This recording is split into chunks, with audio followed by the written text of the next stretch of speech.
We have a full agenda. We'll start with about 10 minutes of updates on some of the recent progress that's been made. We'll then move to about an hour with representatives from Marin and Sonoma. So this will be a great opportunity to talk to two community choice energy organizations that are up and running. So they'll speak briefly, but we want to give you plenty of time to ask them questions.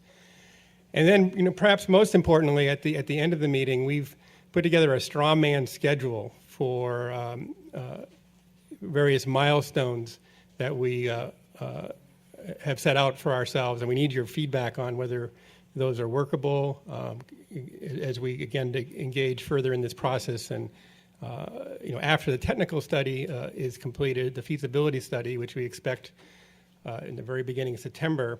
The work will get more intensive, and we want to really check that schedule with you. So again, welcome. Supervisor Groom, I don't know if you want to have any greetings. Thank you for being here. All right, and maybe we'll just quickly go around. Everyone, just quickly introduce yourselves, if you would. We can start in the to my right. If you could just introduce yourself. Yes. Kirsten Andrews Schwinn with the Pacifica Climate Committee. Diane Bailey, Menlo Spark. Mark Leach, San Mateo County Labor Council and Building Trades Council. Landis Mortala, IBW 1245.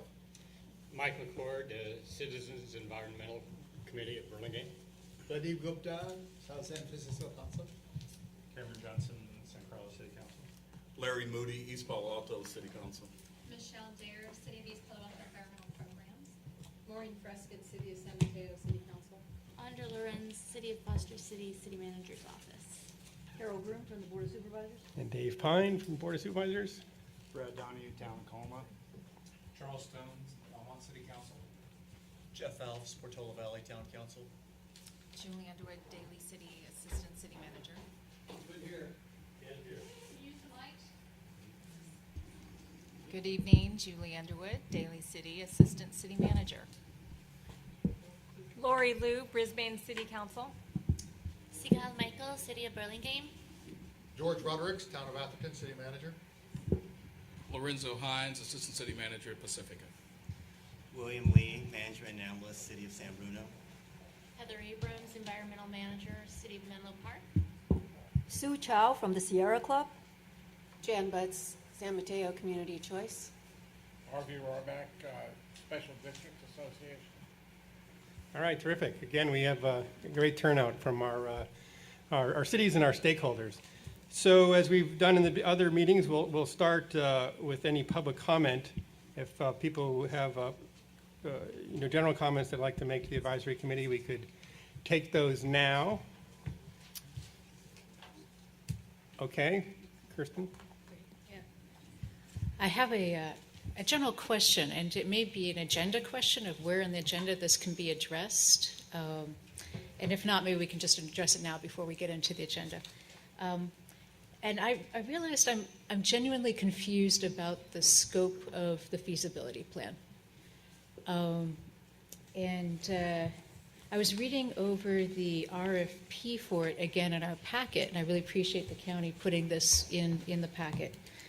I was really glad to see that under Section 3 on page 4, it lists that the study will examine the CCA's ability to achieve rate competitiveness with PG&E and assess the likelihood of meeting the county's goals, including quantifiable and equitable economic benefits, regional energy conservation, promoting local community ownership and control of renewables, a direct and indirect employment creation, a pro forma analysis of some of those elements. How are those in the feasibility plan? How are those being addressed in the feasibility plan, I think, is what I'm confused about. I think I'll defer to Sean if you could maybe provide some more background on that. Yes, if you would. Person, I don't know exactly what you're looking at, so I'll just say that what you may be looking at. I know, but I don't have it every line memorized, but I can take a look. So the bottom line is this. What the thank you. What the technical study will primarily look at is the ability of the CCA to do some key things as you've articulated here. What you are looking at. Page 4, 5, and 6. Okay, I don't want to spend a lot of time wordsmithing this. Here's what it's going to look at primarily. And please step in if I miss something. We're going to be looking at, can the CCA be cost competitive with the incumbent utility? First thing out the gate, can you meet them on price? Second thing is, can you beat them on GHG reductions? So given various power supply scenarios, can you beat their emissions factors? Third, can you come in stronger on renewables, bundled renewable portfolios, given a couple different scenarios that are outlined? Then there's a next tier that talks about, and it's part of the goal statements around local economic development, jobs creation, all that kind of stuff. At this time, the RFP does not include a separate, it does have a section that deals a little bit with economic development and some jobs calculations from NREL's JEDI, which is Jobs and Economic Development Indicator. That's a publicly available methodology for calculating jobs. So there is a section in there, but the RFP is written, and I believe that the tech study will be similar in format, not necessarily in results, but will be similar in format as to what we've seen specifically in Sonoma. It was really modeled on Sonoma's with some information also from Monterey Bay. So I don't know if that answers your question specifically. I'm happy to address it more afterwards, but this gives you a sense of the key things that the study will be looking at. Maybe a follow-up question. Like should we expect in terms of sort of like the depth of the research on local renewable energy conservation programs and such? I think that's an honest sort of confusion. Yeah. So what the study will not do is that it's not going to give you a robust local build-out plan, in terms of site-specific, all that kind of stuff. That really is a separate study. Some communities have conducted those through just their own interest or through other grant resources. So it's not a full local build-out. I think what it's going to give you is some sense of capacity based on publicly available data and other data that's available for the potential for local build. But it's not going to be a whole separate local build. Okay, thanks. Anything else? Another comment? Hi, Diane from Menlo Spark, and I had similar questions. I had some exchanges with staff along those lines about the feasibility study after our advisory committee meeting last time, where we talked about the three renewable rates that would be studied, the 33%, the 50%, and the 100%. And is there flexibility to look between those numbers? And I just wanted to note that the Central Labor Federation, the comments that came in recently really resonated with me. I was happy to see those, and there was one question in particular that asks to what extent we can look to maximize greenhouse gas reductions, looking at keeping the rates the same as the current utility, and is that something that the feasibility study can answer? I believe that it can. So as we discussed last time, that those thresholds that were established were simply placeholders to see where we're at. So once you get that pricing back from the marketplace, then you really have the most recent current information available to now play with the puzzle pieces and figure out where do you want to plug, what are your trade-offs. If you want to really emphasize greenhouse gas reduction, what are you going to trade off on the other side? So that's why it's important to get the information back from the market. Then you start to design against your priorities and specific products. So yes, I believe we'll be able to do that. Thank you. One more quick comment, also discussed with staff in between meetings, is the Los Altos effort going on right now to consider clean power and the framework that they've very thoughtfully developed. And I was hoping that this body could consider the process and the goals and the framework that Los Altos has developed assessing the needs of certain cities to really ratchet down the greenhouse gas emissions and the needs of other cities to offer rate reductions to their customers. And they have a very thoughtful approach. I hope we can spend some time, perhaps at our next meeting, talking about that approach. Thank you. Yeah, we'll be sure to take a look at that. And as it's probably been discussed earlier, our feasibility study is going to look at the possibility of offering to communities who want it, a much higher percentage of renewable energy, potentially 100%. So we want to, hopefully we'll be able to provide flexibilities to cities to make their some independent choices. So that's expressly required in the feasibility study. And we'll make a note of the Los Altos framework. Any other comments before we move to the updates? Yes, Landis. Would it be possible to supply the advisory committee members with printed minutes from the last meetings, from the previous meetings, when we arrive here, and improve them, or to make amendments or corrections to them? I think that's a good suggestion. And then secondly, there's a microphone. Secondly, the binder you gave us is really helpful, but it has the name and the organization of the names and the organizations that the people are representing, but it doesn't have a phone number or an email address, so it's easy for advisory participants to talk to each other. Could we get an amended list with people's phone numbers and emails? Yeah, I would certainly, unless anyone has a reservation, I think that's a good idea too. Thank you. Okay. Ms. Kessler. Might as well do it and get it out of the way. Hi, my name is Shelley Kessler. You may have received some information from our Labor Council talking about some of the issues about which we're concerned, so I wanted to put a face to the name so you know who I was, and to make myself available to represent the concerns that we have had in discussing with our colleagues around the Bay Area about some of the issues that they're trying to deal with in the different environments and communities in which the CCAs have been introduced, or CC here. So the list of questions and other things that are on there are specifically to sort of get into the nuts and bolts to the best that we can, so that we can understand this before we start implementing something that is not fully comprehended or analyzed. So that's why this has been done, because it feels like this is all moving so fast. Then in discussing this issue with other colleagues, people felt concerned and wanted to make sure that the questions we had were known to the other committee members, so that you would have an opportunity to look at them as well. The second thing is that in looking at the minutes that I've been seeing on the website, it cites the presentations that have been made, but not the comments that have been made by people at the committee. And it would seem to me, for the sense of the public record, just like in other public meetings, what people ask or make comments about are annotated, or at least discussed and attributed to the people who raise those questions, so that there's a history or a record of the concerns or ideas, or good, bad, or indifferent, that people have raised in the course of these advisory meetings. So I would ask that for the purposes of going forward, and even to the degree you have some going backwards, to be able to articulate who asked what questions about what issues, so that there's a public record about that as well. Thank you. Okay.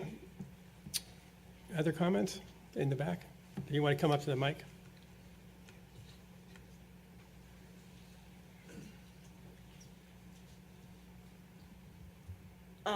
I'm a resident of Redwood City.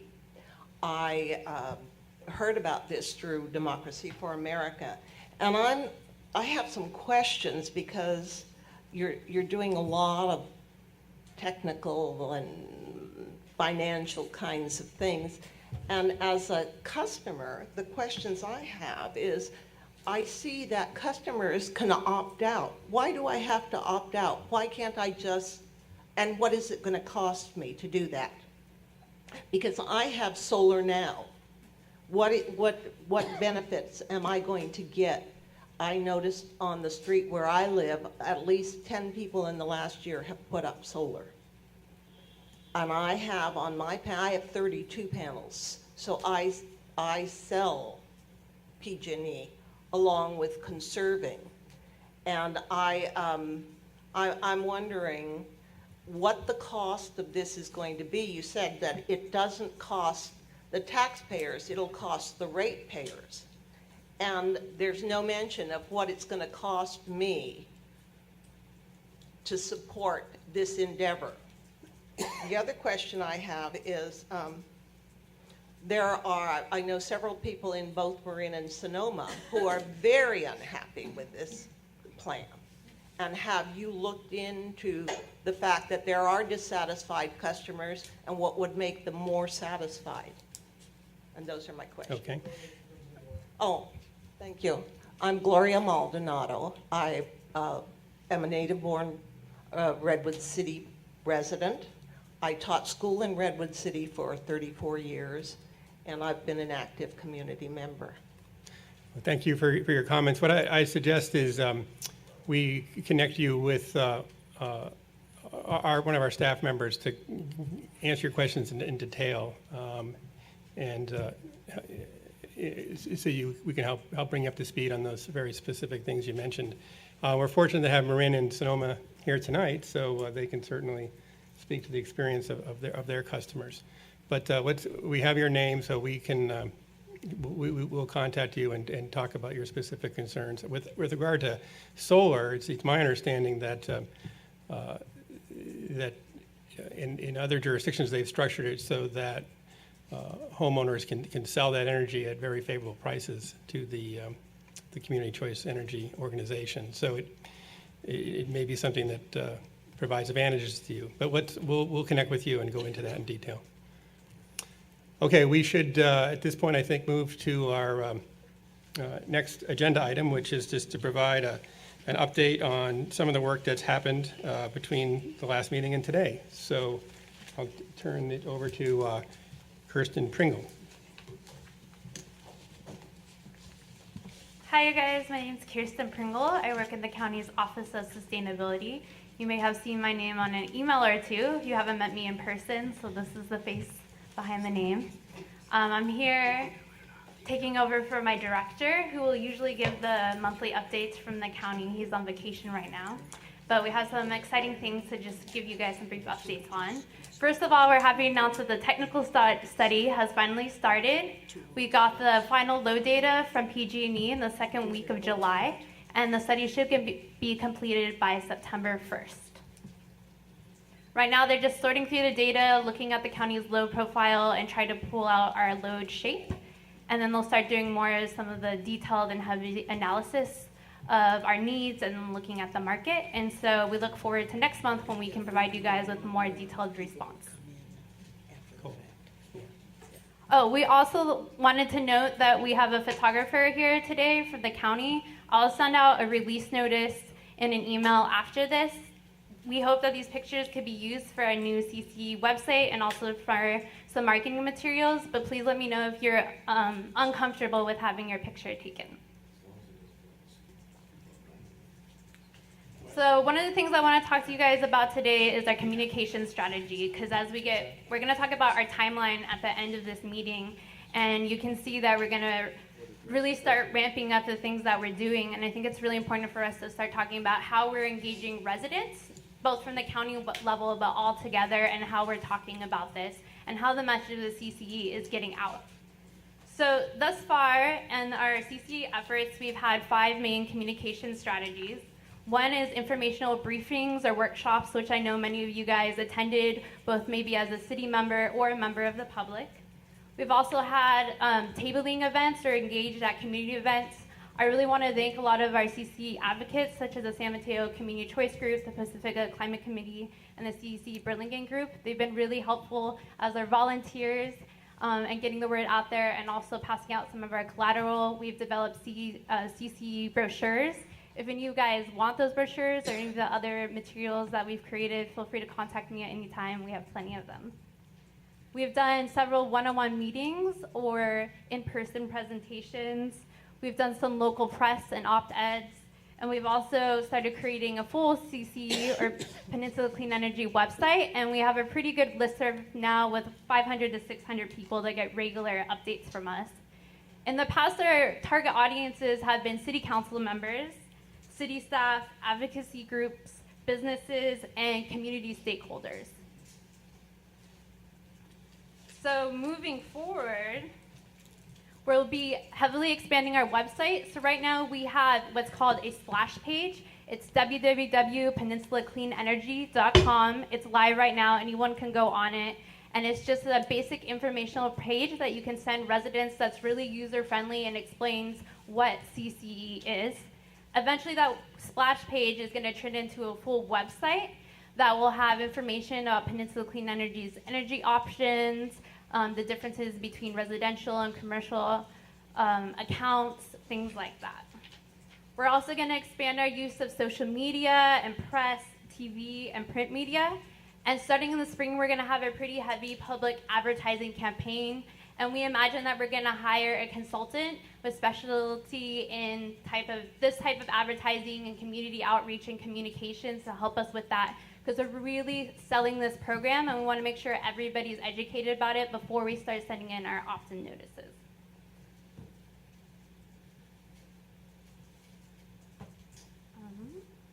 So we want to give you a brief overview of things that we've done in the past. We've had a community workshop with the Peninsula Climate Committee, or the Pacifica Climate Committee. We held a business forum, which was co-hosted with SAMCETA and a bunch of the local chambers. We gave presentations to the San Mateo County Democracy for America, the League of Women Voters, the Unitarian Universalists, the Redwood City chapter, and then CEC Burlingame. We've also, like I said, did a lot of tabling. We did a lot of tabling around Earth Day, and we tabled at the Sunset Magazine Festival for the last time it was in San Mateo County. And we have held a lot of one-on-one meetings with large businesses that we also suspect will be some of our largest energy users, such as Genentech, Google, and Facebook. And we've also met with the San Mateo County Central Labor Council. So as I said, moving forward, we are going to expand to new audiences. We want to reach more community leaders, but also we have to think about all the residents that we're not hitting right now. So starting in spring, we really want to expand that. We want to partner with more of our local advocacy groups to work together to do outreach, but we also want to work with you. We need help scheduling more presentations, reaching groups that are local and active in your community, reaching community leaders. We're going to focus on social media and press, and as I said, we're preparing for a full marketing and advertising campaign, and you'll probably see the draft RFP for our communication strategy company or person that will be doing that, because this is something that the JPA will eventually take on, and so we need your help deciding on that. And as I said, any ideas that you guys have for outreach that we could be doing or more groups that we can meeting, I really appreciate it. On top of that, the final item I have is that we have 3 logos for you guys to vote on for Peninsula Clean Energy.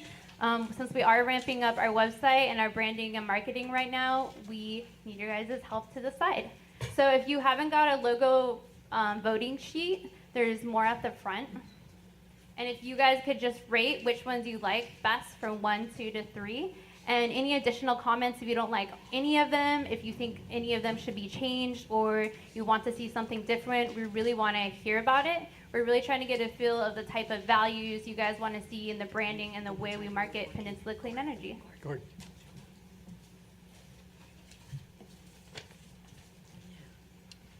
That made it? You like that? I voted that. Oh, I go with the check. That was my. I didn't vote for either, though. So feel free to hand these to me at the end. Does anyone have any questions? I didn't know what that was. Oh, now I know. It's a Thank linen you. thing. Maybe. I thought it was an uncut diamond. Oh, Yeah. Questions for, well, let's do 2 things. Questions for Kirsten, and in addition to ranking these, if folks want to add any commentary. And it's also fair to say you don't like any of them. There were a bunch of them that were really not suitable for prime time. So. You're not going to hurt my feelings. I didn't create them, so feel free to be honest. Yeah. This is a little grainy. Do you have just a slide you can put up with them all? Yeah, Gordon, can you put the PDF up? Also, I want you guys to keep in mind that this is black and white. We will do a color version, but we need to figure out what the black and white will look like first before we go to the color.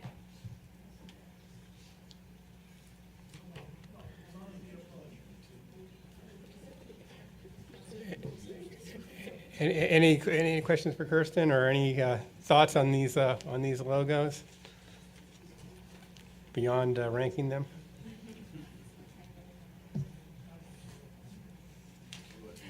I'm wondering what the symbol is beside Peninsula Clean Energy, the first one. Is that a windmill? That's a windmill. Okay. You win the prize. Yeah. What's number 3? Is that a? That's a plug. Plug. Yeah.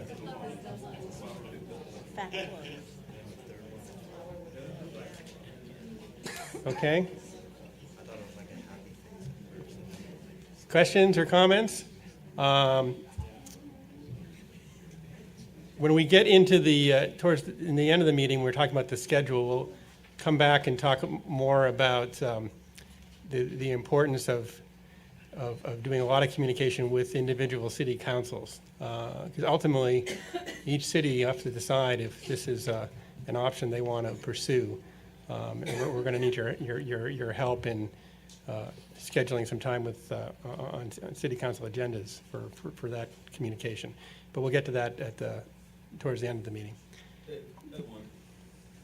Yes. So, in a couple of weeks, we all have national night out events in our communities, and that will be a great opportunity to talk to our neighbors and our residents and kind of get some feedback, let them know what we're doing on the county level around this effort. And if there was any support that your office could possibly provide, maybe a DVD or a link to a website or some materials that we can pass could out. give out certain ones, but we could also give you guys pamphlets. We have tons of CCA pamphlets.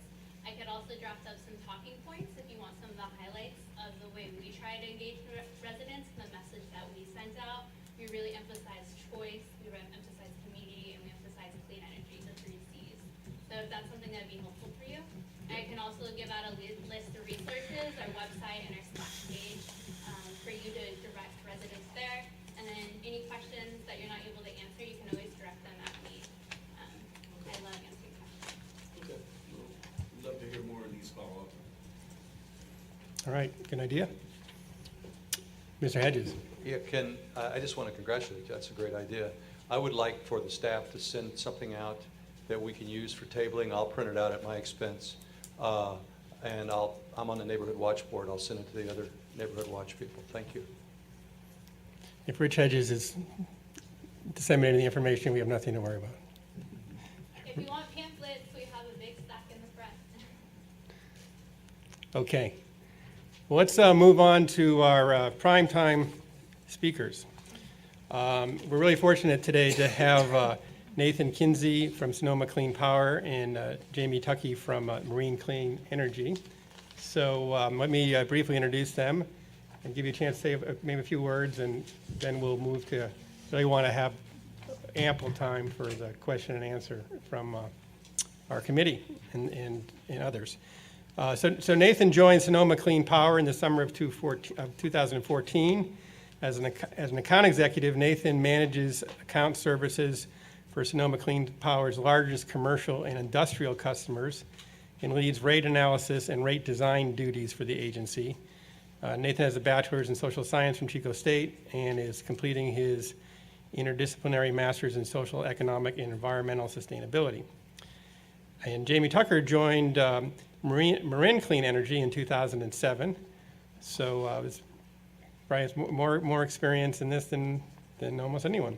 As Director of Public Affairs, Jamie oversees a team responsible for accounting and billing services, business and community development programs, and marketing communications. She has a bachelor's in city and regional planning from Cal Poly San Luis Obispo. So again, we're really grateful for you making the trek down here to San Mateo County. And if you want to share a few words before we go to Q&A, that'd be terrific. Thank you so much for the introduction. I'm Jamie Tuckey, Public Affairs Director with Marine Clean Energy. I'm really excited to be here. It's really great to see all of the movement that you have going on in your community. And we're really happy to serve as a resource to help answer any questions about what we've learned over the past several years. We just celebrated our 5-year anniversary, so looking forward to seeing new sister CCA agencies pop up across California. Thanks for having me. Thank you. I'll echo Jamie's comments, but we actually, Sonoma Clean Power, just hit our 1-year anniversary in May, so you'll get a good sense of sort of a evolution or of two separate entities, and I'm just looking forward to providing perspective of sort of a new operating CCA with similar types of territories as MCE. So thank you. All right, well, if I may, I'll go ahead and start with a question. So, here we are in San Mateo County, about 5 weeks away from the receipt of our technical study, our feasibility study. So if you can kind of remember back to those days in your respective organizations, particularly Jamie, who certainly was probably involved at that time. And, what guidance would you have, for us in this kind of planning process and launch process that we're undertaking? We have 20 cities in the county. There's a lot of complexity here, as we all know. A lot of issues to sort out. There's governance to be determined. There's the offerings to be created, and the list is a long one. So, looking back, what advice would you have for us at this stage of the process? Sure. We could probably both have a few things to say, but what you're doing right now is a great start. It's wonderful to see representatives from different organizations throughout this county, and also representatives from your different cities and towns and the county itself. I think communication is key during this process, so that there is community ownership in the creation of your program, so that you can determine the offerings that you're going to be able to have, so that they reflect the needs and the desires of your own community. I think getting information out to each other, your constituents, but also to the community at large is also really important. It sounds like you guys are underway with your website already and your community outreach, but I think I would just hammer the importance of getting out correct and factual information when you have it. If you're in the process of figuring things out, that's okay, and making sure that people know that.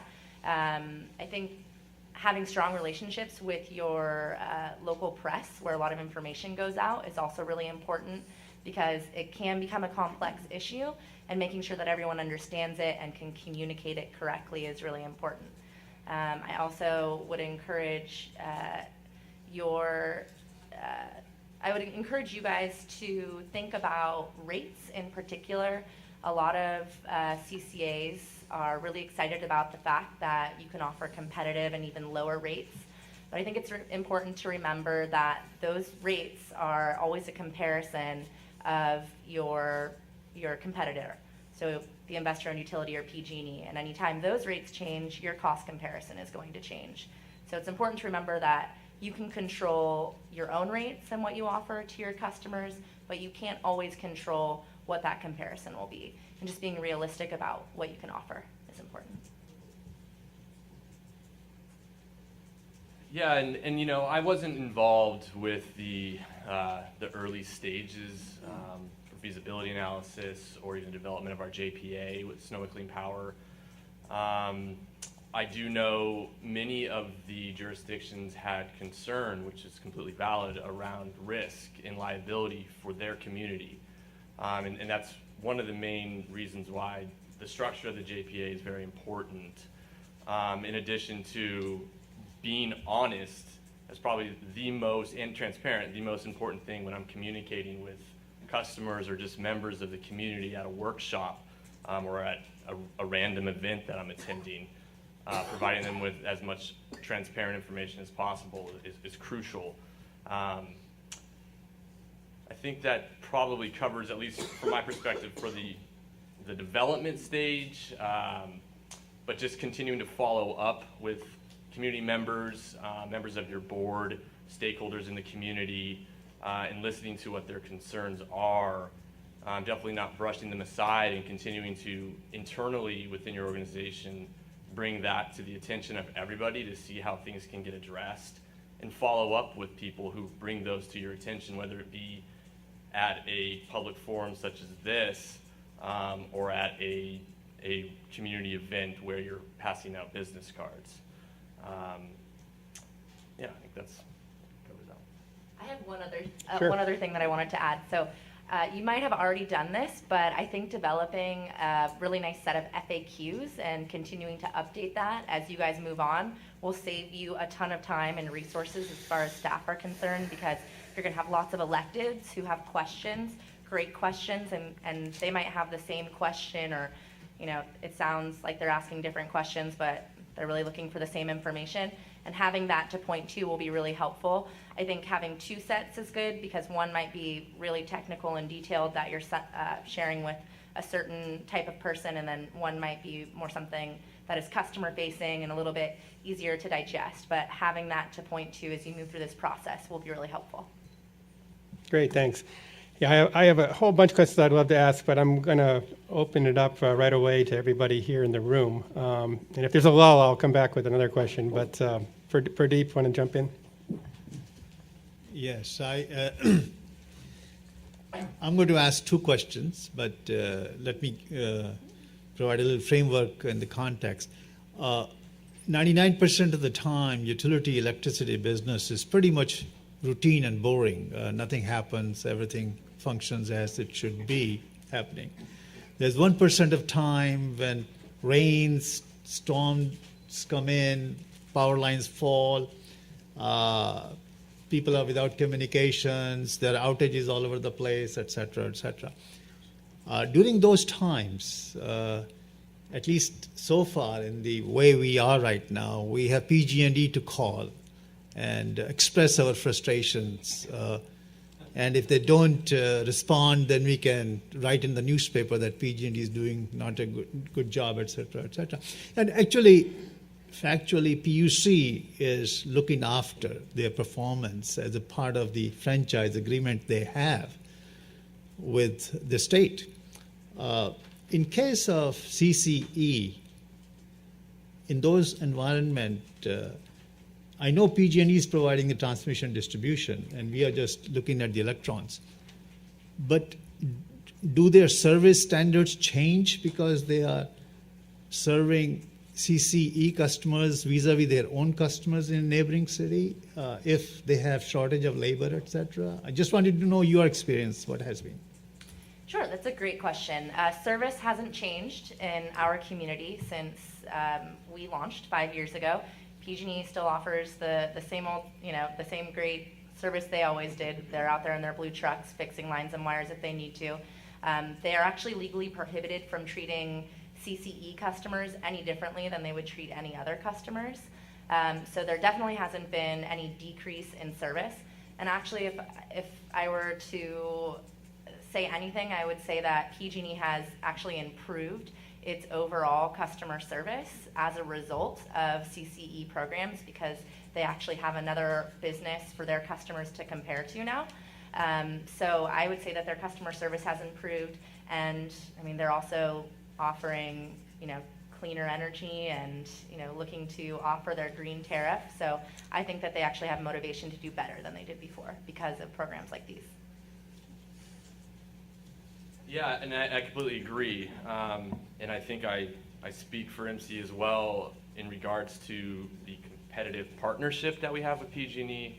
I actually met with them yesterday. I meet with them many times a month just to go over letters in the newspaper, for example, like you mentioned, or any type of billing issue, any type of service complaint, call center issues.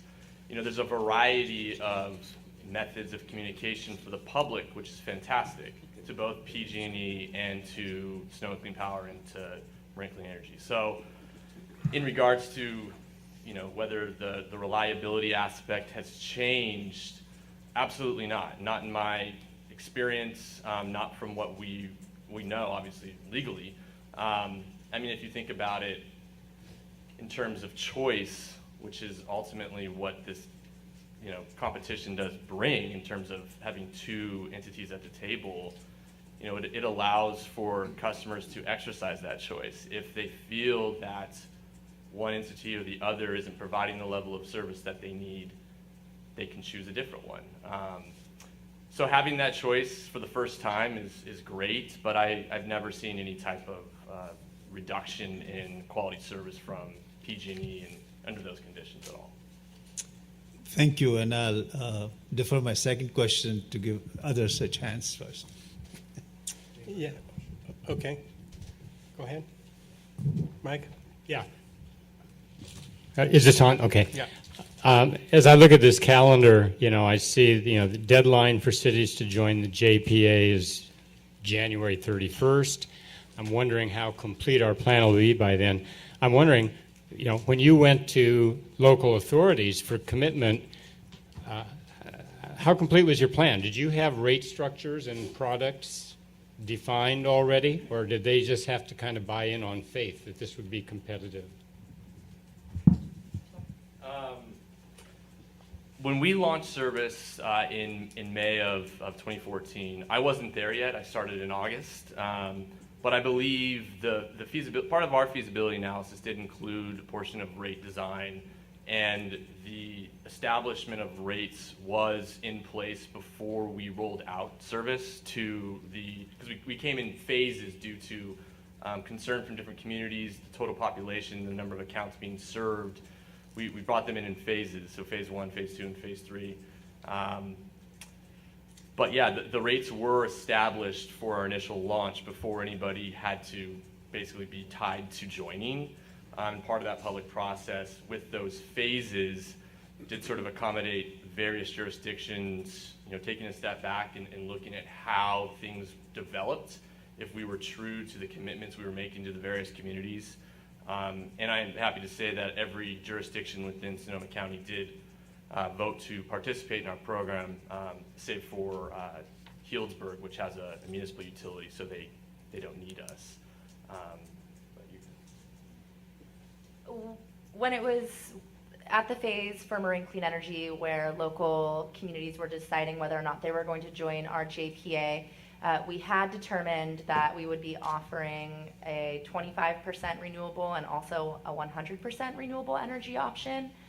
And Sean Marshall, I'd love for you to chime in if you remember something that I don't, but I don't believe we had addressed rates at the time that the communities were joining. For us, our JPA was formed in December of 2008, and we didn't end up launching until May of 2010. I know that our board did set a policy, our board of directors, that we wouldn't launch in May unless at that point in time we could meet or beat PG&E rates with the 25% minimum of renewable energy. Thank you. Sure. Go ahead, Landis. Actually, did the MCE 100%, I'm Landis Martela, did the MCE 100% renewable, did that include unbundled RECs? Initially it did, yes, it did. It still actually has unbundled RECs in the Deep Green 100% renewable product. And do you have an approximate percentage of what that is? So our overall power supply right now is 15% of that is unbundled RECs. Last year it was 30%, so we've cut that in half at this point in time. And our board is going to be considering policy in the fall of this year of how we're going to move forward with use or not of unbundled RECs. Our plan is to continue to reduce the amount of unbundled RECs in our power supply. And part of that consideration for our board is going to be how that could potentially impact our rates and our ability to remain competitive or lower than PG&E. And is that, I think my understanding is that there's a statute currently that only allows 15% unbundled renewable energy certificates to be used towards the RPS. Is that correct? That's correct. Okay. I could ask questions for a long time, so I'm going to skip and let other people ask, and then maybe it gets back around to me. Thank you. We'll get down to the end of the... Yeah, my question is for Kelly. When you were offering answers to Dave's question, you said about rates and cost comparison to PG&E, and you said be realistic about what you can offer. So could you elaborate what you mean by that? Sure. It's Jamie, just to Oh, clarify. Jamie, sorry. No problem. And I was specifically referring to rates. So, you can basically, when I'm talking to a customer about our cost comparison, I always remind them that this is a cost comparison and it reflects the current time period. The reason I say that is because our rates are stable. For Marine Clean Energy, we change our rates once a year, every year in April, and that's the way it's been for the last 5 years. But PG&E tends to change their generation rates about 3 times a year. So anytime they do that, that's going to change our cost comparison. And we can't control whether or not PG&E's rates are going to go up or down. So for example, in January, PG&E is planning a rate decrease for generation. So that's going to change the cost comparison for our customers. And what I meant, be realistic might have been not the best terms. What I meant was to make sure you're being transparent about that issue and not over-promising on something that you aren't sure you can guarantee. The reason for that is because you have this tremendous opportunity at the beginning when you form this agency to develop your reputation, and people are going to be paying the most attention to you, now and when you create this agency. So it's in your best interest to make sure that you are creating a transparent and trustworthy reputation for yourselves that people can depend on. Go ahead, Jeff. When people have or do opt out, when does that happen in the stage of adoption? Why does it happen? And have you sort of developed any practices, best practices for minimizing that, or anything that you felt has worked well for you? So, in terms of the time frame and process, we are obligated to by PUC. We're regulated by the PUC in terms of providing joint communications with PG&E, but we also send out a series of enrollment notices to customers. I mean, that's basically in the form of either a mailer or a pamphlet or a letter. We experienced some feedback throughout all our phases about the preferred method of outreach in terms of enrollment. So we basically developed all options and kind of staggered it across the 4 notices that we do send out for our customers per phase of enrollment. In terms of the opt-out process, our customers, they have the ability to contact our call center, visit our website, and opt out directly there within their enrollment period, and they automatically will stay with PG&E. For residential customers, if you opt out after your enrollment period, so 60 days after your service starts, for residential, there's a $5 fee for that, and for commercial, there's a $25 fee, and that's basically to handle some of the time it takes between us and PG&E to go through the process of returning service to them. What was the other half of that? The question is just, what's your experience been with, as you roll it out, some people choose to opt out. I'm just curious sort of why they're opting out and what, if anything, is there any aspect of this that has helped you in terms of minimizing that, which is obviously a goal? People opt out for a lot of different reasons. We do try to capture those reasons if customers are willing to provide that information to us. Some of the biggest reasons why customers decide to opt out is that they don't like the fact that they have to opt out. Some customers preferred that it would be set up as an opt-in scenario, which was set at the state before either of our entities were developed. Other reasons for opt-out, they run the gamut of I don't trust you, I'm concerned about rate stability, I'm happy with PG&E, I'm a former employee of PG&E, I want to stay with them. I mean, it's all over the place. But in my experience to, basically achieve the level of retention that we have, and we've been able to maintain over 90% of our service territory's customers, it's really about what effort you put forth in the community, and it really does go back to honesty and transparency and being present and being in the community at as many events as possible, regardless of the limitations of the amount of time you're putting into it. I would say ramping up for enrollment periods and phases is a very busy time, And, you know, we speak at hundreds of community events, and we still get, you know, information from opt-out customers suggesting that they never heard of us. You know, regardless of the media campaign we have on TV, on the airway, print media, billboards, I mean, you name it. And we're never going door to door leafleting, but we are as busy as possible trying to provide as much information as possible. And any information that's requested that I don't have an answer to, I try to get their information and provide that to them and welcome them to come into our offices and talk to us about that. So I really think a lot of it is developing a solid relationship with your community, with the stakeholder groups, knowing your community, and really being there with that information all the time. I just have one more thing I wanted to add to that, which is, well, two more things.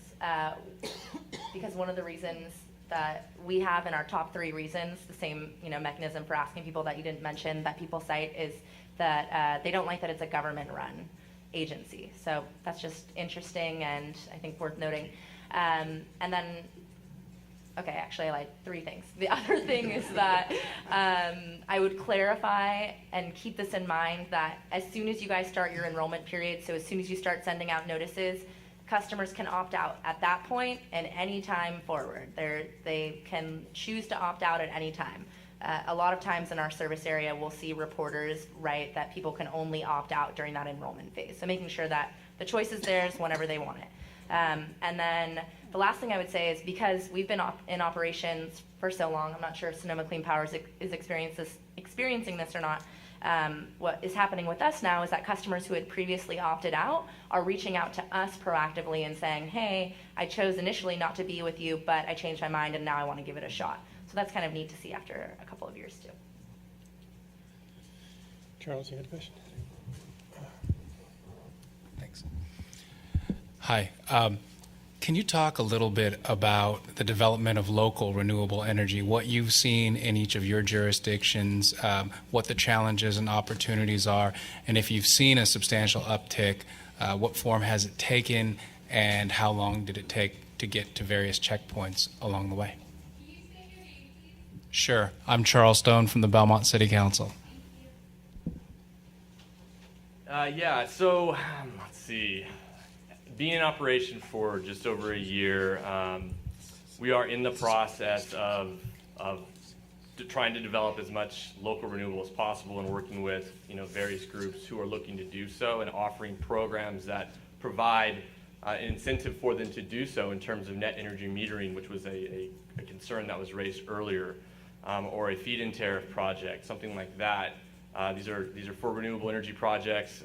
In Sonoma County, it is difficult and expensive in terms of getting land to do these types of projects. There's a lot of concerns in terms of the aesthetics of the project, prime agricultural land, you know, avian corridors, things like that. So there's a lot of factors to consider, and we are considering that all the time. I'd say in terms of what we've done locally within the county, primarily we started to roll out sort of on a lower scale in terms of net energy metering and sort of having that program available and working with our solar professionals in the community to get the words out about the program and the benefits of it, and, you know, to welcome PG&E to a joint conversation to provide information about their program and ours in a single place, at a single forum. That way customers can make an informed decision about which is going to make better sense for them based on the rate structure that they're on.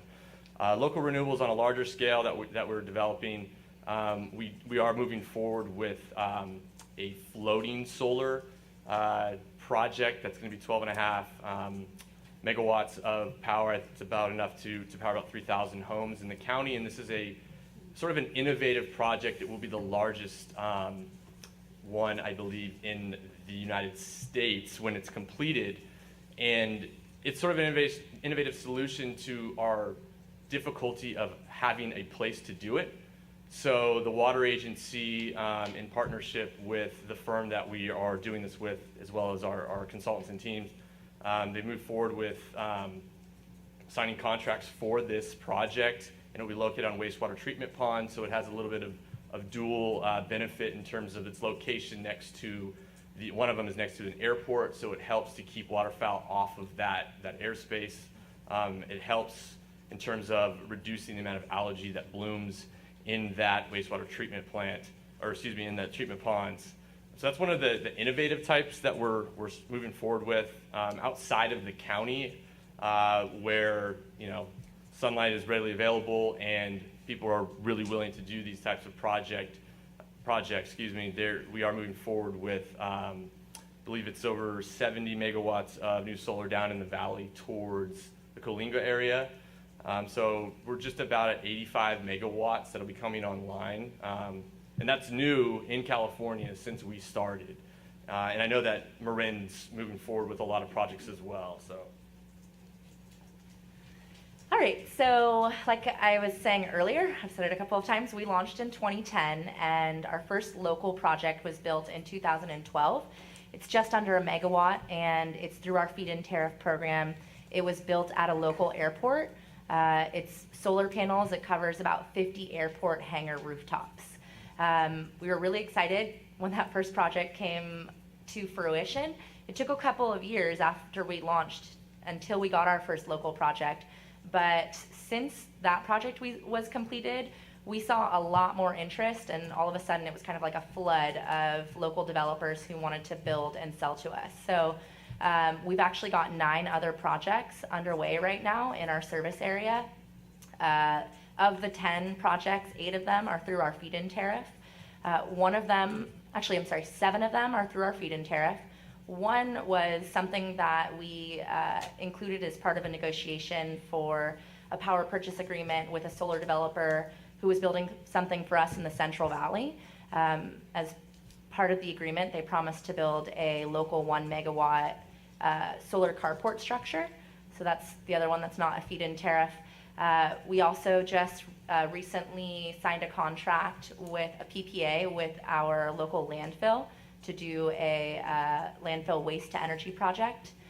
And we are in the process of planning and preparing to begin construction on the Bay Area's largest solar project. It's 10.5 megawatts in the city of Richmond. And that's going to be MCE's first owned and first locally owned power project. So that's kind of a high-level overview of what we've got going on locally. And then we've got several other projects across California that are being built for our customers. This year, we just had a 20 megawatt solar project come online in Kings County, 23 more megawatts of solar through a different developer split between Kings and Kearns County, and a 99 megawatt wind farm in Kearns County as well coming online. If anyone's interested, I'll pass these flyers around, but they basically give an overview of our power sources and where they're located, contract terms. If you like it, take it. If not, feel free to leave it. That's helpful, thank you. Go ahead, Lori. Lori Liu. Lori Liu, Brisbane City Council.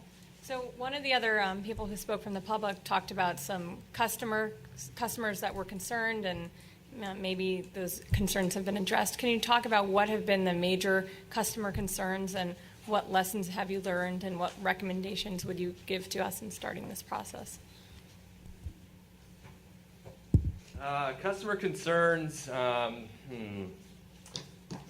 bulk of concerns that I hear about, and this is true for commercial, municipal, and residential customers, is maybe it's not a concern so much as an issue, and a lot of it has to do with billing.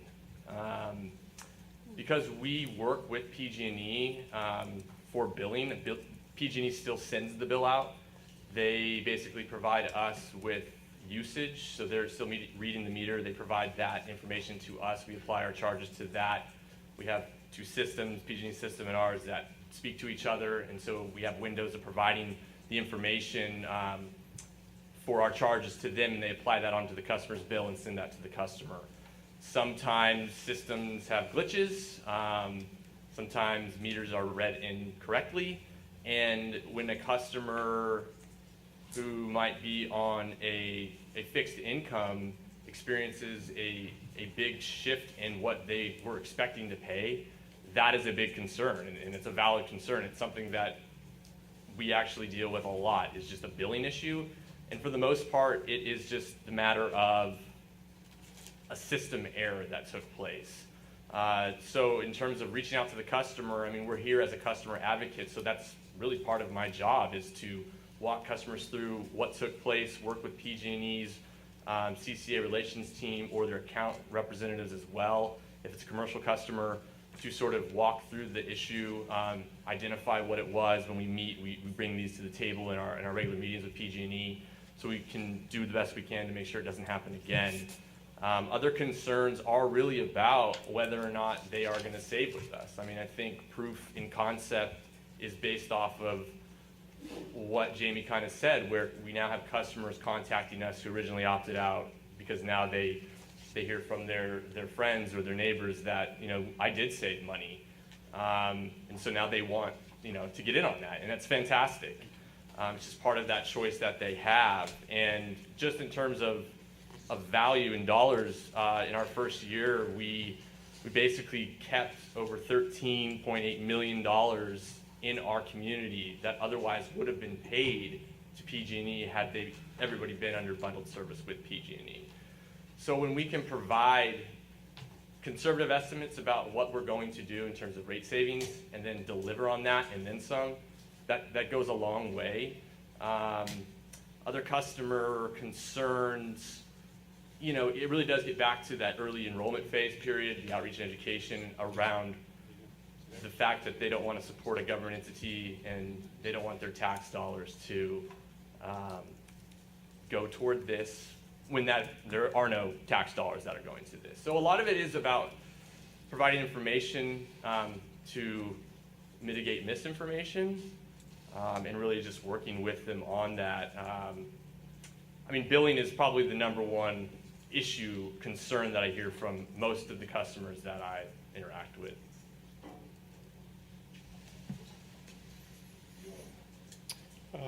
Mark Malik. Oh, I'm sorry, did I miss you over here? Yeah, he's going to. Yeah, it's, yeah, anyway, if you can tell your name. Yes, I'm Sigal Michael with the City of Burlingame. I was wondering how signing up with the CCA may have changed energy efficiency and renewable energy programs in the communities. For example, we work or partner with PG&E a lot on different rebate and subsidized different incentive programs, from energy efficiency for businesses to, you know, purchasing new washing machines. Does that go away because we're no longer purchasing from PG&E? Shaking your head no. And the second part of that is, what about for residents? You know, if they sign up to they're opting in, they feel a lot more green. Have there been any change in energy efficiency or renewable energy that a resident would do in their home? That's a great question, and one I love to answer because I think it's a good answer. The answer is that no, none of the customers don't lose out on the programs that PG&E offers, including rebates or for energy efficiency or renewable systems like putting solar on your rooftop. The cool part about that is that customers can actually take advantage of offerings from both programs. So Marine Clean Energy offers rebates for customers who install solar, so they can get our rebates. If PG&E was offering rebates for solar, they could get both of those rebates. We also have an energy efficiency program that is one of the things that we're really proud of for being able to launch a couple of years ago. We received funding from the California Public Utilities Commission. It's from a line item that all customers pay on their bills. So we offer an energy efficiency program within our service area, and it's actually available to any customer whether or not they've opted out of MCE. So we market it and do direct door-to-door marketing, for example, to businesses despite their enrollment status with us, whether they've stayed with us or whether they've opted out. And we design those programs to be complementary and in addition to what PG&E is already offering. So for the energy efficiency work, we don't want it to be duplicative. We want it to be actually increasing the efforts and expanding on the energy efficiency efforts that PG&E is already encouraging. I would also say that because of the second part of your question was about whether or not the 100% renewable option could potentially deter customers from putting solar on their roofs. I don't have like any data specific information on that, but I don't think that's the case because for two reasons. One is that we see a lot of customers who have solar on their roof signing up for the 100% renewable option anyway, even though they've already got solar on their roof. And we both offer really financially advantageous programs for customers who have solar on their roof. So someone here in the audience earlier was talking about the fact that they have solar on their roof and what's going to happen if a program like ours starts here. Are they going to lose out? In fact, if you decide to design your program like Sonoma Clean Powers or Marin Clean Energies, it's actually advantageous because we pay premium rates for the excess energy. So for the excess energy, we will buy it back at the same rate that we would charge for 100% renewable. We think that's only fair. And we also buy back all of the excess renewable energy credits. So with PG&E, your credits actually zero out, or you get like a very small wholesale rate. We don't do that. We pay it all back at the retail rate. And I know Sonoma Clean Power also just did this, but we just issued $150,000 in checks to our customers with solar on their roofs to buy back all that excess electricity that they were putting onto the grid. So Julie, and then we'll go to Mark. I'm curious because obviously city councils have to have a pretty transparent process when they're adopting rates for their utilities and such. So if you could talk a little bit about your process, if you have a public hearing, what the attendance is, what the interest is, that sort of thing. The interest. There's lots of interest. I'd say, yeah, we go through a very public process in terms of our rate setting, and we actually just did this.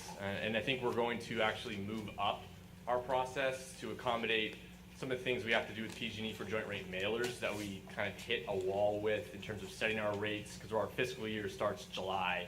So we just got onto our second year fiscally. So we have a ratepayer advisory committee that is made up of local volunteers within the community. Many of them have experience within disciplines within the energy industry. Some are solar industry professionals, and so they have a unique perspective on this. Many of them are interacting with customers who are very vocal all the time, and they do show up at our public meetings. So we have a ratepayer advisory committee and a board of operations committee in addition to our board of directors. So our two public committees definitely take a look at the rates that we're putting forward. There's a lot that goes into rate design beyond just cost recovery. I mean, as a not-for-profit public agency, our goal is not to increase rates so we can make profit at all. I mean, our goal is to keep rates as competitive with PG&E as possible, and I won't guarantee that they'll be better than PG&E's all the time, but we guarantee they're going to always be competitive because that is part of our mission. So in terms of that process, yeah, we sort of bring our recommendation to our RAC committee, our ratepayer advisory committee. We have a lot of dialogue, public comment. They give us their opinions. We go back internally. We actually bring it to them again in another meeting. And then we bring it to our board as far as what staff is recommending for the board to adopt. So in what we did in our first year, we were very fortunate about how the energy market was operating when we launched service and the contracts that we signed, and we were lucky enough to not raise rates at all after our first year. So there's a lot of other factors into our determination to do that as part of our phased process with our customers.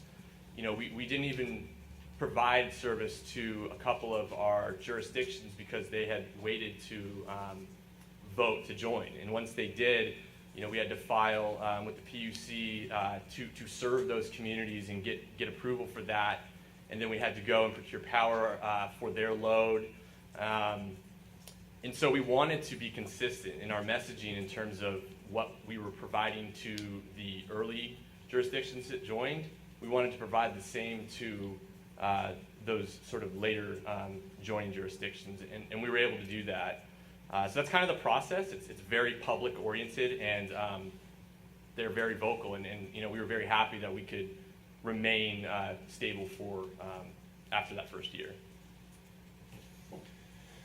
So I just wanted to say, one of the things that we've learned, because we serve different communities, so we serve Marin County and the city of Richmond and unincorporated Napa County and a couple of other East Bay cities, and one of our key takeaways is that communities are all really different, and the people within those communities are going to voice different opinions, and some are going to be more civically involved than others. And I would say that when in our early years, there was a lot more interest in our rate setting. All of our rate setting process is very public.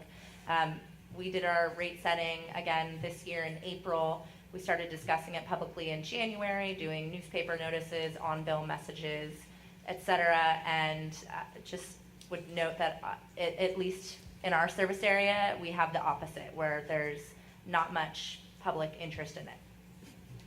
And just real quick, I would even say we had some customers advocate for rate increases, ironically enough. I think people had concern with the long-term effect of keeping our rates stable in terms of how we, put funding towards programs that we develop, our operating reserves that we have, paying off our debt, things like that. So some community members actually advocated for rate increases, but we didn't go that way. So it is all over the map in terms of perspective and engagement from all of our communities as theirs. We have, I think, time for two more questions. Mark, did you have a question? Mark Leach? Yeah. Then we'll maybe take our final one in the end.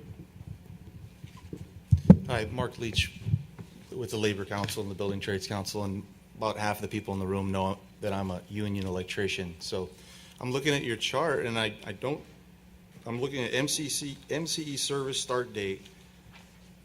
That's not the date that those projects were built. That's when you started buying the power from those projects, right? Some of them were built, some of these projects are new, and some of them are from the actual contract start date. And then I flip it over and I see the map of California, and I see the IBEW initials, and that's the union I'm proud to be a member of. Throughout the state, a lot of those projects were built union, and I know that just from the names, I recognize the names. A lot of them were built under project labor agreements or other types of agreements, and almost every one of them would have been built under prevailing wage. So I'm wondering, what kind of commitment now does your two JPAs have to the workforce throughout the state of California? Because a lot of it, like you said, it's very expensive to build it in Sonoma, so it's going to be built somewhere else. And this county has a little bit of a price issue with land here as well, so I don't see a whole lot of renewable being built here. What kind of a commitment are the JPAs making to the rest of the state that those are going to be good jobs, union jobs protected under prevailing wage, protected under project labor agreements? Well, we have a sustainable workforce policy that our board adopted last year. I believe it was in the fall of last year, that outlines our support and our policy for local labor, apprentice programs, union labor.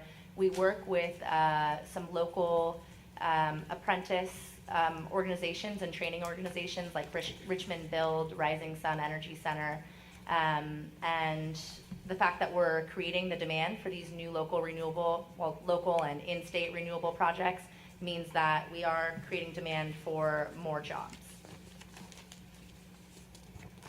Yeah, in terms of our feed-in tariff program, we actually built in some bonuses for some of those contracts when they actually get signed, that if they did use local labor with the apprentice program, that they could actually bump up that contract amount that they would sign under that agreement.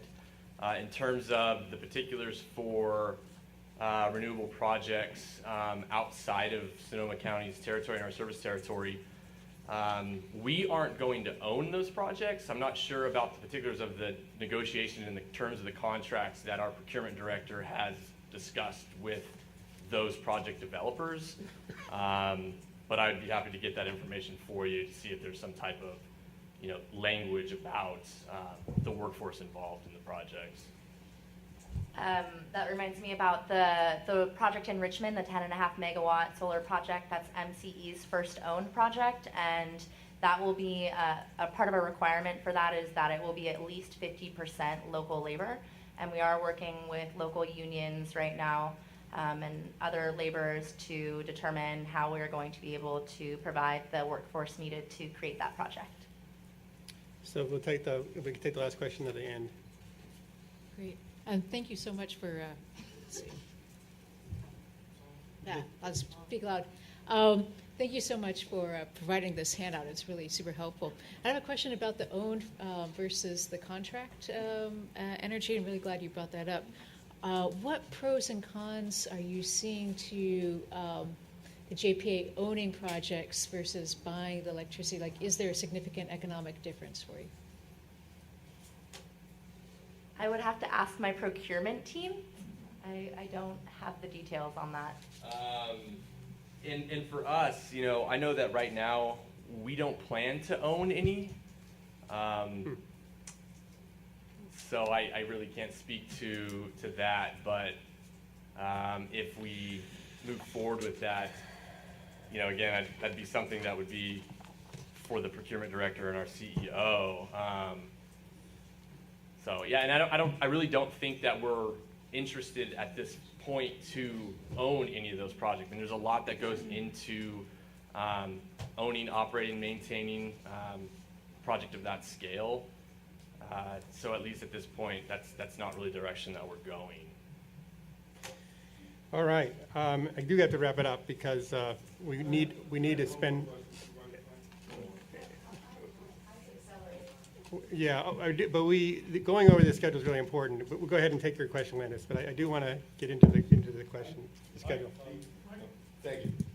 I guess it's for Marin. I'm more familiar with your stats in Sonoma. You're too new. So, do you, in terms of your total portfolio, there's the RPS that allows you to do 15% unbundled renewable energy credits. Beyond that, how much of your portfolio is filled with essentially brown energy that has unbundled renewable energy certificates attached to it? Our total power supply Yes. of everything is Yes. 15% unbundled RECs. There's no more than 15%. Good. So- I just wanted to make sure the answer I got earlier was thank. Thank you for the redirect there. You got double questions. All right. I think we all owe a round of applause for Nathan and Jamie. We really appreciate you guys making the effort to come here and taking all those questions. We feel fortunate that you guys are out ahead and have done this already. Well, So we're really fortunate that Marin led the way. We're really excited, like I said, to have friends in the sandbox. So, woo-hoo. Okay, thank you again.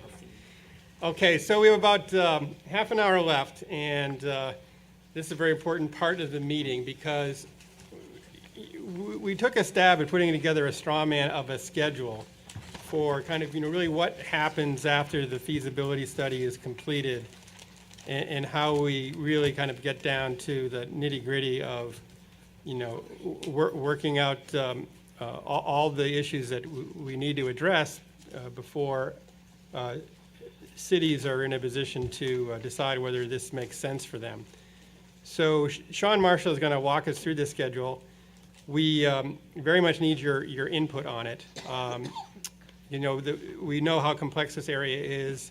There's a lot of city councils that need to be educated and a lot of things to consider. So I'll turn over to you, Sean. Great. Okay.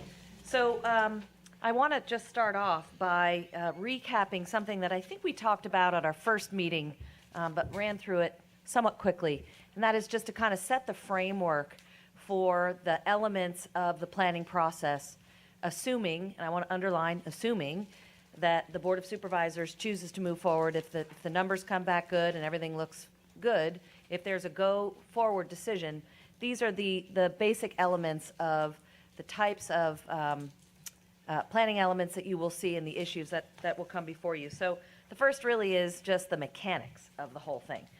Structural and operational issues, technical issues certainly related to load size, all the different power procurement strategies, the percentage of clean power that you will choose, GHG reduction, sort of the technical aspects, the numbers, the data-driven aspects of this process. That really is what Pacific Energy Advisors is leading us through.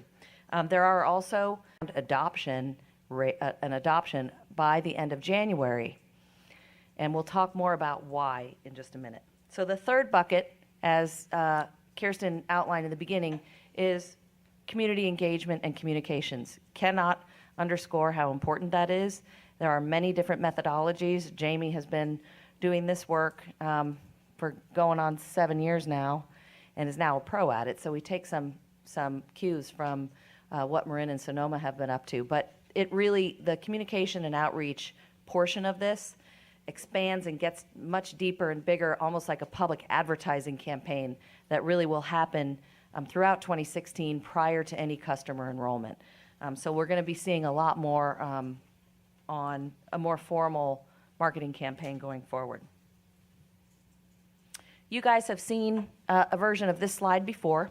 This is just an overview of the phases through which we work as we develop the program. So right now we're at the tail end of phase 1.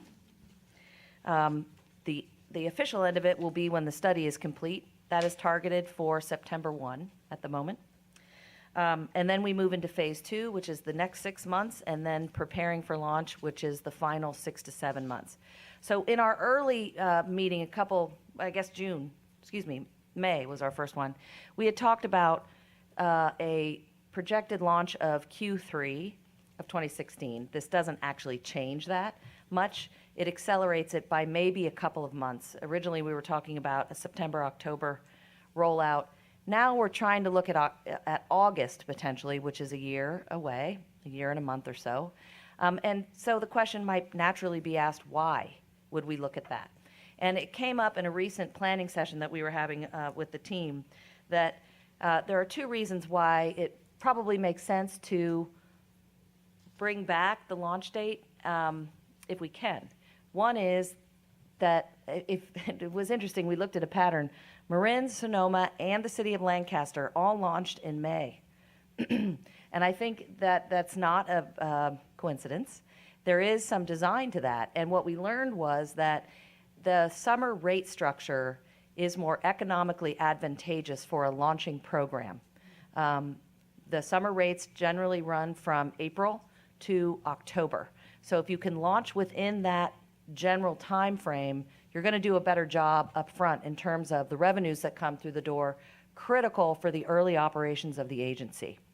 The second reason is rate durability, because we know that PG&E changes its rates in January of every year. If you launch at the end of the year, you're dealing with some of the uncertainty, as mentioned previously, of, gosh, do you have a potential rate change by PG&E the following month, and now you're off kilter there. So there are 2, we think, very valid reasons for looking at a launch of next summer to the extent that we can do it. If it has to slip by a month or 2 or whatever happens, I mean, I'm looking at the supervisors and I know that they would agree, we will do the best we can and deal with what's in front of us and then, deal with it as we go. But this is the intended launch, and that is for next summer. And so, what does all that mean? That means we've got some work ahead. And what this is, I'm not going to use this document per se because there's a lot of small writing on here, but this is just a time frame. We mapped out some key dates and milestones that basically take us from now through the end of January. I'm not going to stay on this slide because I'm going to give you this in a more easily to understand format in just a second. But first, let's look at our key goals over the next 6 months. And these are some of the things that all of you will be engaged in. Starting in August, it's roll up our sleeves time. And I'm going to suggest that the September meeting we might need to extend some time on that because we've got a big one in September. But here are the key goals. First is, let's get this tech study completed. We've already said that the target date for that is September 1. That's going to include projected operating results in terms of rates and can you be competitive on price and these other indicators that were outlined in the RFP. It will also come with a recommended power supply portfolio and some options for this body to consider in terms of the blend of rate, GHG emissions, and renewable content.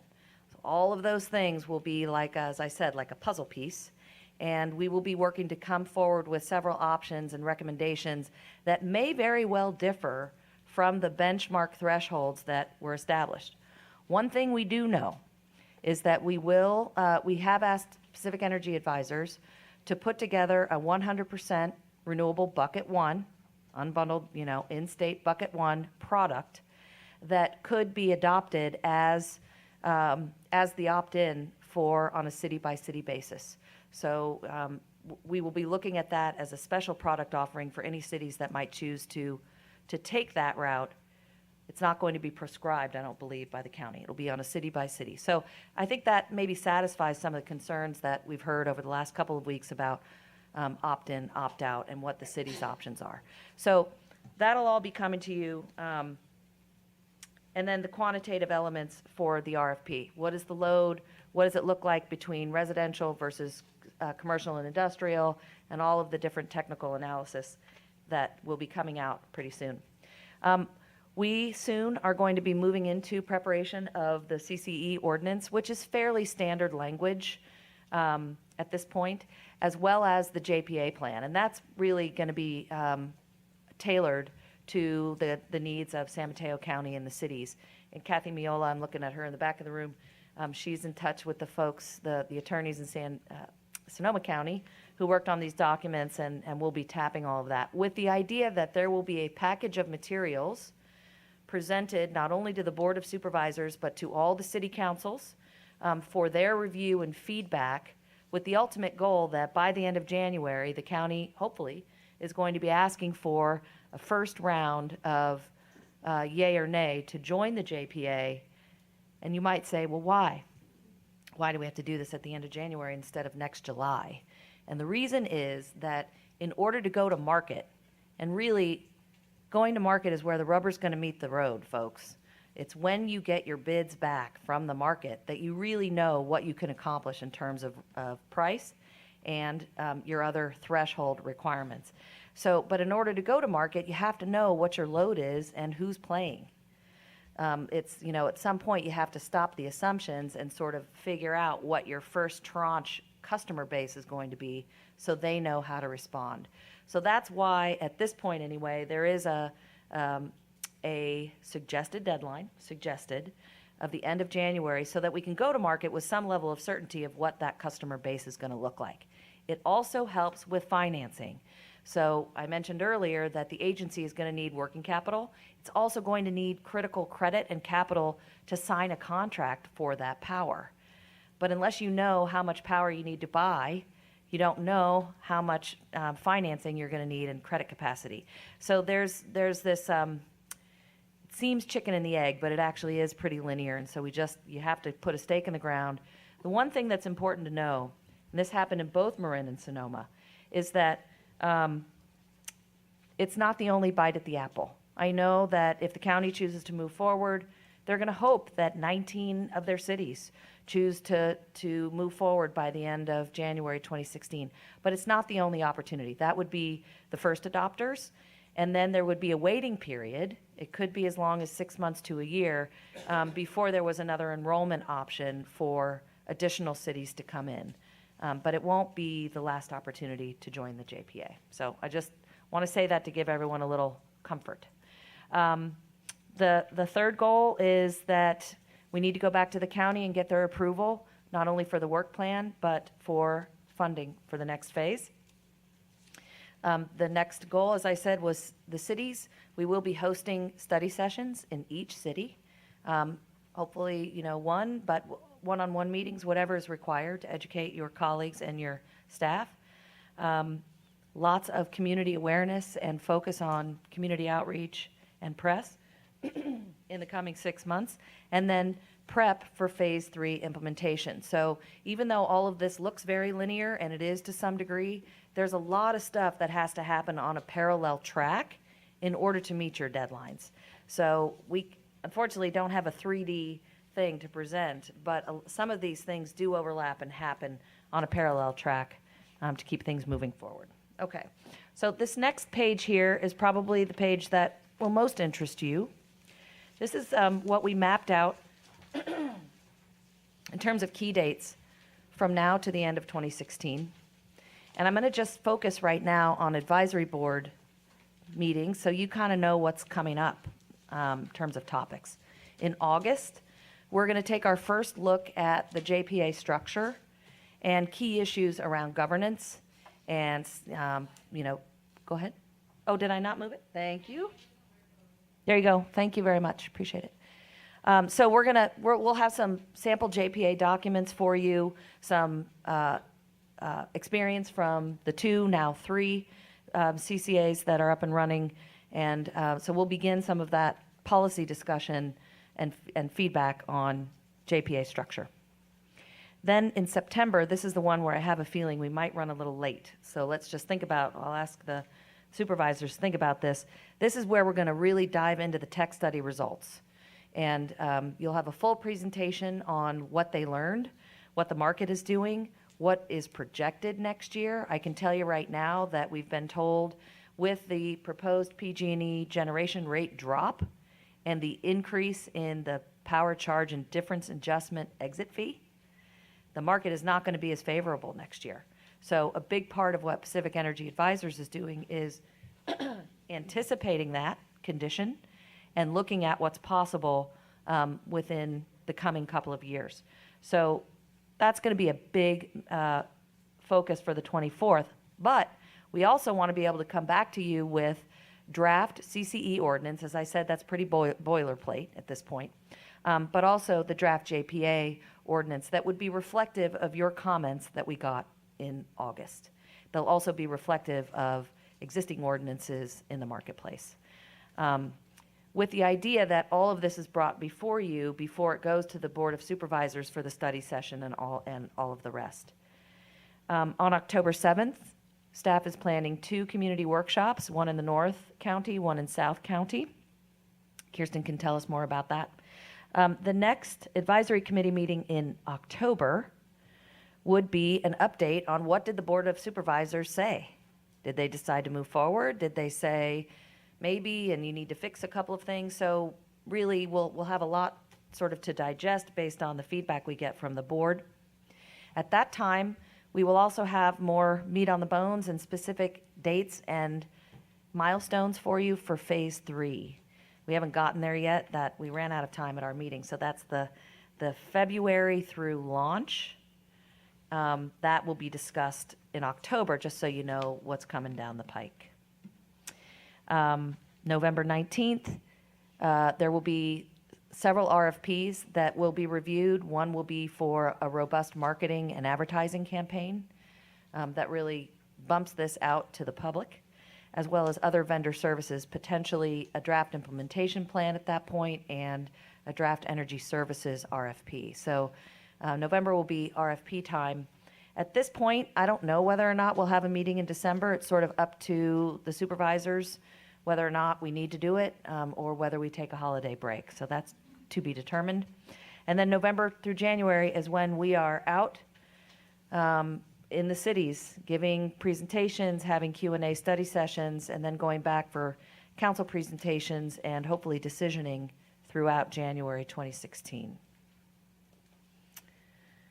How can you help? Here's what we would ask of you. For all of us, including the advocates and interested public in the audience, please help us identify venues, audiences, workshops, opportunities to get the word out to the community. We also would invite you to attend the Board of Supervisors meetings and the key council meetings as we move forward October through January. The cities, we are asking you to agendize an update on the CCE process at your September or October council meetings, just so that the rest of your colleagues are up to date on what's happening. We will also be giving a briefing to the City Managers Association and staying in touch with them so they know what's going on. But it's really important to bring your colleagues along through this process, especially because we're going to be queuing up the study sessions and ordinances.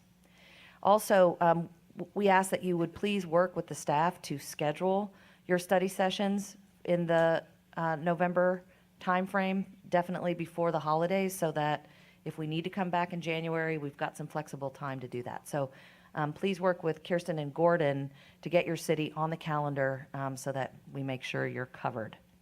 And then finally, just thanks for coming to these meetings. It's gonna ramp up, and we really appreciate your participation and feedback so far. So I'll stop there and take any questions that you have and feedback.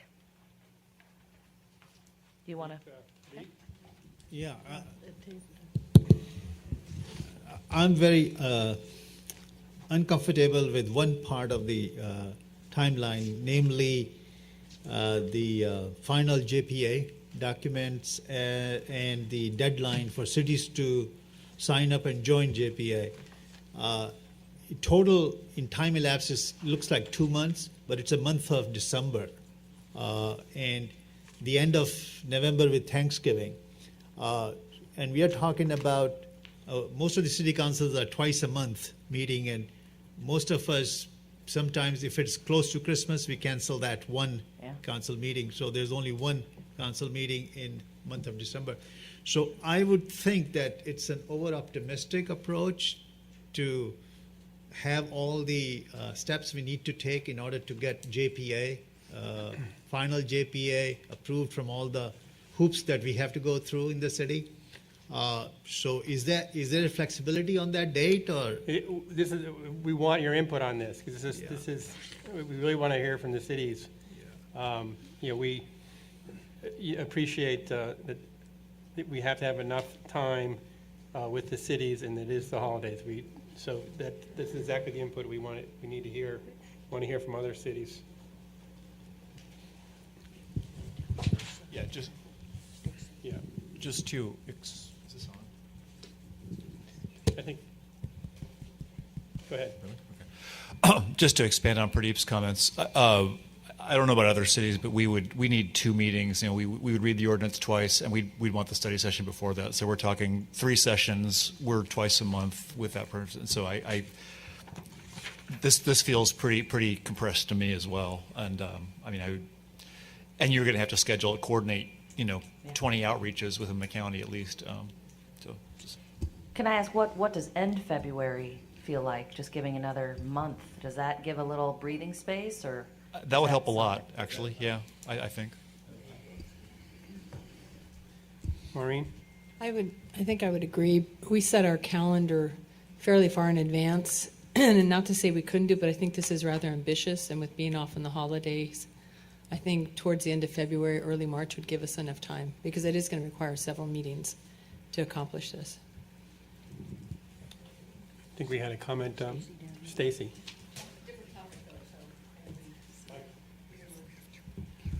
Any more on the date? Yeah. Okay.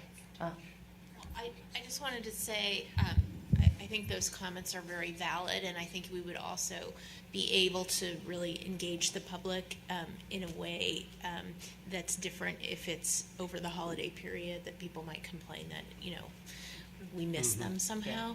But also, I just wanted to really compliment you on this level of specificity, and I feel like we're just about to get into the real meat of this, so I appreciate that.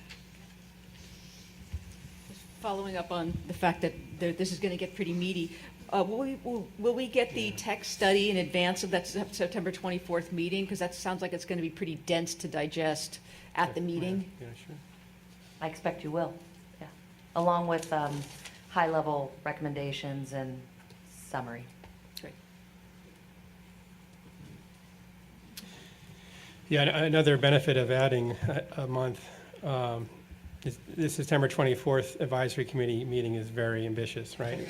Yeah, it is. It's probably just not realistic that we could do. The tech study is, we may need a longer meeting just for that. Yeah. And then similarly, we might need a 3-hour meeting on the tech study and a 3-hour meeting or a full meeting on the JPA. Yeah, I guess a question would be for you supervisors and to the committee, are you guys willing to consider just a longer meeting, perhaps even 4 hours that day, or to schedule an interim, another meeting, but sort of Yeah, we'll have to. at the pleasure of your group. We'll have to give that some thought. Okay.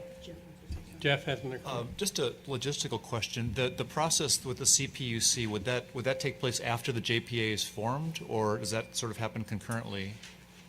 So the process with the CPUC is triggered by the submission of the implementation plan. Okay. The implementation plan can't be completed until we know what the load is going to be. Got it. So technically, let's say that the deadline for cities is the end of February. Then we would queue up the implementation plan and the energy RFP to be sent as soon as we know who's in and who's not. So technically, that could go in March. It takes 90 days. They've been moving more quickly, but technically, the CPUC has up to 90 days to certify the plan.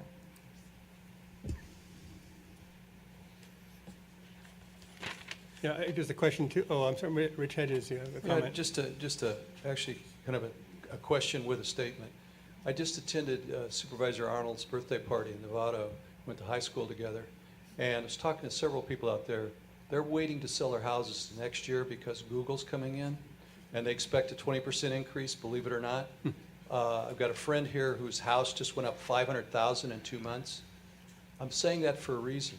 We have to put some time into this, to talk about how we actually pay the people that are doing the work to make all this happen, how we're going to create a structure of prevailing wage for those people.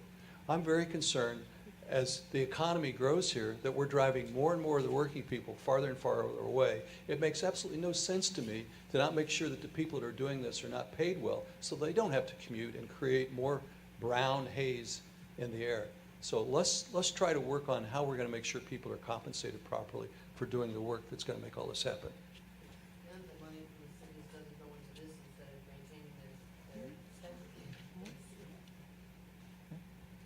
Do you want to repeat that? You might have to come up to the microphone, Shelley. I'm sorry. My name is Shelley Kessler, for the record. And I want to follow up on Rich, and I was just commenting that is it a light at the end of the tunnel or a train coming at you? So we were really concerned about the timing, but also when we look at the fact that cities will have to come up with money to help fund this, and part of it is credit and part of it is capitalization.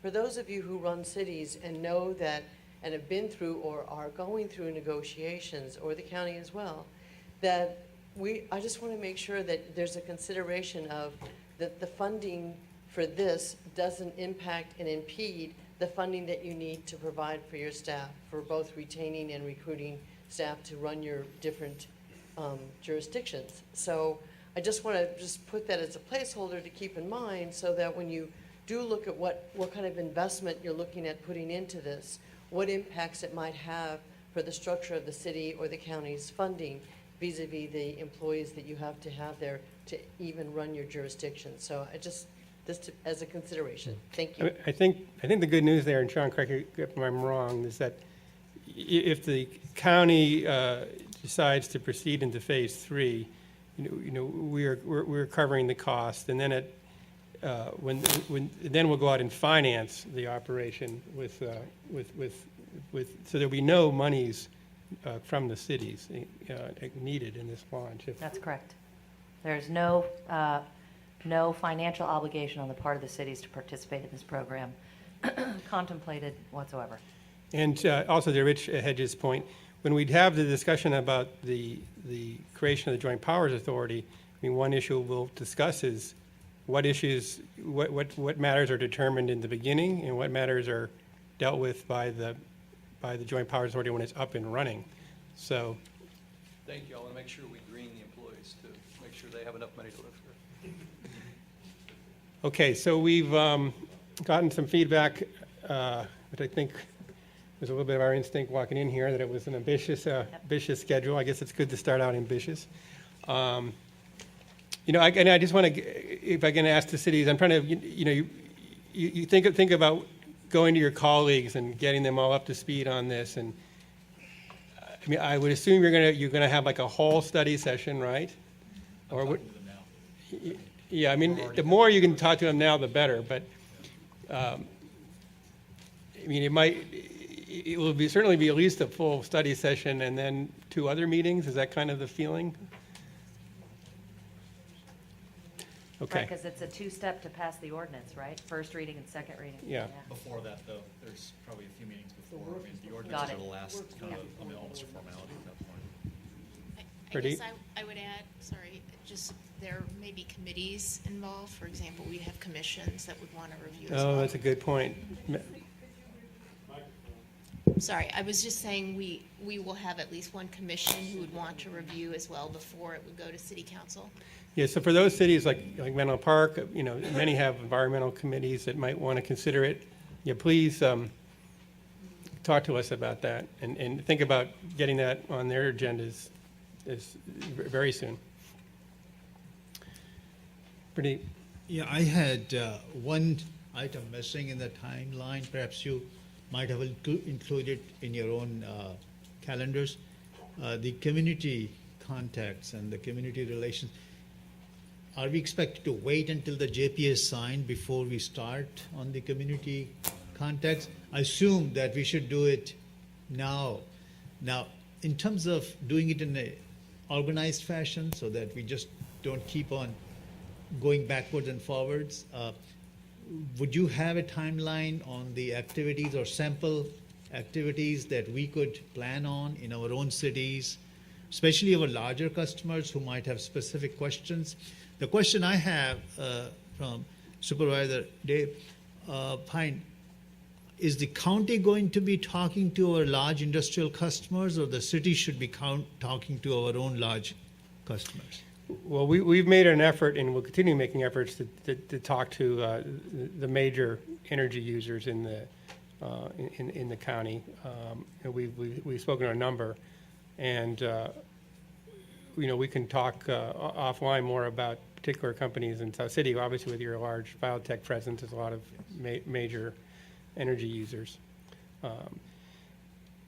But the outreach and education, you know, we've started and we're going to continue doing it. But until some of these, you know, issues are brought to ground in terms of the offering and the rest, you know, we don't have a complete product to explain. Thank you. Kirsten, are you in the room still? Hi.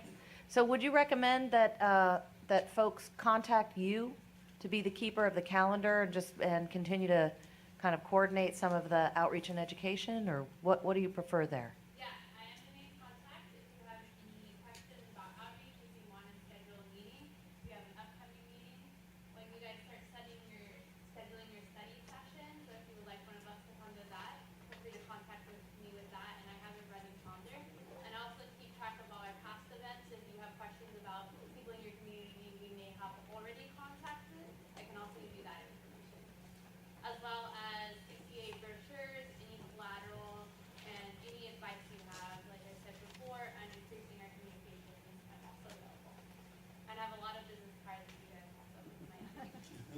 One thing that might be helpful, Kirsten, is maybe at the beginning of each meeting as part of your update, we could just either have a handout or a slide that shows who we've talked to, who you've talked to in the last month, and then the prospective calendar. So you guys know, I think that's what you're talking about, is just making sure there's coordinated. So maybe let's make that a standing agenda item.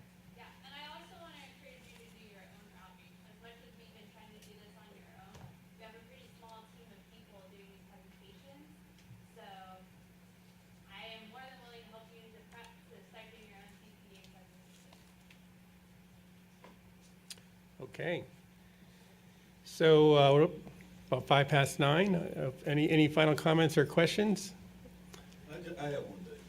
So, you know, I'm really concerned. Well, I think there's going to be a great opportunity, let me say, when this body meets with the City Managers Association. I think there will be an opportunity there for the city managers to give some feedback as to what their processes could potentially look like around the financial ends, as well as the ordinance and the legalities associated with this. So we might, after that discussion, we might come back to find that they really have to vet this process out a little bit more before councils can begin thinking about developing workshops and outreach efforts. So I would be interested to hear as soon as possible the results of that meeting, those conversations. You know, we're in the process of trying to schedule that, but I would also urge you to, talk to your city manager and ask him right now, him or her right now, about, it's a big set of issues, big decision coming down the pike. What do you recommend for how we present this to the council and do community outreach and do study sessions? That's exactly what we need our city reps to check on. We're going to make some amendments to this calendar to give more time for that. But are we able to request CCE to come in and meet certainly with our city managers? Certainly. Okay.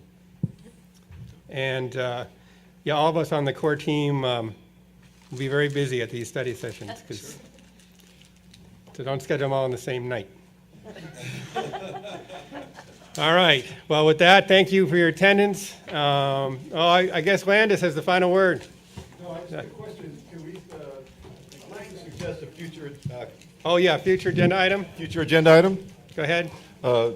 Ting's bill, AB 1110, what impact that will have on a possible CCA. All right. Next time? Yep. Thank you. Dave, are we voting? Yeah, fill in your forms. Your votes, your ballot. Don't submit more than, you can only send in one. Can I have 2 or 3?